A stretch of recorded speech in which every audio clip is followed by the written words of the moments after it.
আসসালামু আলাইকুম সবাইকে। সো গত ভিডিওতে আমরা মাল্টিপল ফাইলে কিভাবে কাজ করতে হয় সেই জিনিসটা দেখছি। তো যেমন এখন যদি আমরা প্রিন্ট করি জাস্ট dir ডাইরেক্টরি এবং আমরা এটাকে প্রিন্ট করলাম। তো এই ডাইরেক্টরির ভিতর অনেকগুলো ডাটা আছে। যেমন আমি যদি একটু দেখি, এখানে দেখতে পাচ্ছেন যে নেম নামে একটা আন্ডারস্কোর নেম নামে একটা ডাটা আছে। সো এই ডাটাটার কাজ কি? বা এটা আসলে কি করে? এছাড়াও আরো অনেক কিছু আছে যেমন প্যাকেজ আছে, ফাইল আছে, হ্যাঁ? ডকুমেন্ট আছে, সবকিছুই আছে। বাট এই নেম জিনিসটার কাজ কি? তো এখন আমি যদি এখানে প্রিন্ট করি, print F I am underscore name, underscore name, underscore. আমি যদি টোটাল জিনিসটা রান করি দেখেন এখানে আই এম মেইন প্রিন্ট হয়ে আসছে। তো আমাদের সেম ডাইরেক্টরিতে ২ টা ফাইল আছে। একটা হচ্ছে main.py আরেকটা হচ্ছে college.py। এখন আমরা যদি college.py তে যে ফাইলটাকে রান করি, তো এখন আমাদের কিছুই হচ্ছে না। বাট আমরা যদি এখানে ইম্পোর্ট করি, ইম্পোর্ট মেইন, এখন যদি আমরা রান করি, দেখেন মেইনের ফাইলটা পরিবর্তন হয়ে জাস্ট মেইন হয়ে গেছে। কোনো আন্ডারস্কোর নাই। আমি যদি আগের ফাইলটা আবার দেখাই, আবার রান করি, দেখেন এখানে আন্ডারস্কোর মেইন আসছে এবং পরের ফাইলটাতে শুধু মেইন। কোনো আন্ডারস্কোর নেই। তো এই পরের ফাইলটা মানে বোঝাচ্ছে আমি যেই ফাইলে মেইন আছে সেই ফাইলে নেই। অর্থাৎ অন্য কোনো ফাইলে আছি। তো ধরি এখানে ফাইল যদি অন্য একটা থাকতো। সাপোজ এখানে যদি আমি যদি এটাকে কলেজে নিয়ে যাইতাম, কন্ট্রোল এক্স, আমি কলেজে নিয়ে গেলাম, ইম্পোর্ট মেইনটাকে আমি কমেন্ট আউট করলাম।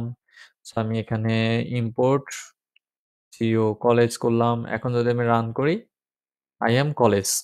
But at the same time আমরা যদি কলেজে যে স্ক্রিপ্টটা রান করি, I am make main.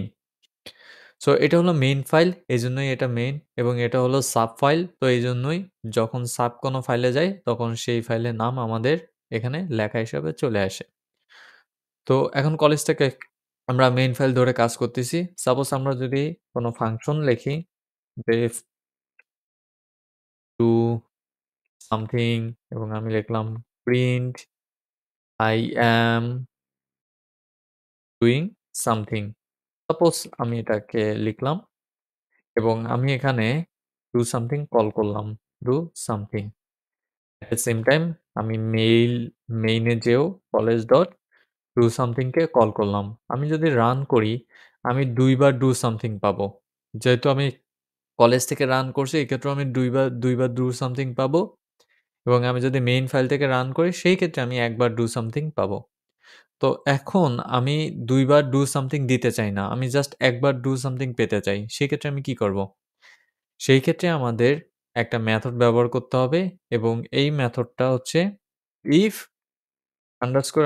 __name is equal to __main।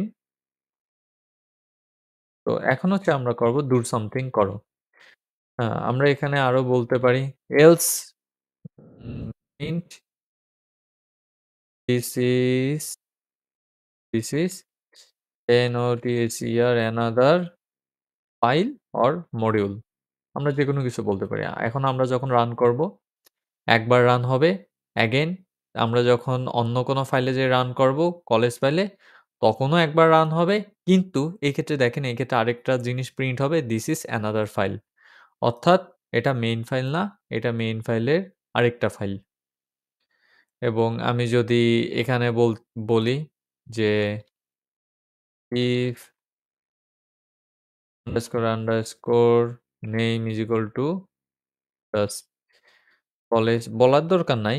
ও নিজেই করবে। COLLAGE college. তো এটা আসলে বলার দরকার নাই। ও নিজেই এটা করবে। college.doSomething college.do something এটা আসলে বলার দরকার নাই। হ্যাঁ, এটা ও নিজেই করবে। যখন আমি এটা বলব তখন সে নিজেই এই কাজটা করবে। সো এটা আসলে বলার কোনো প্রয়োজন নাই।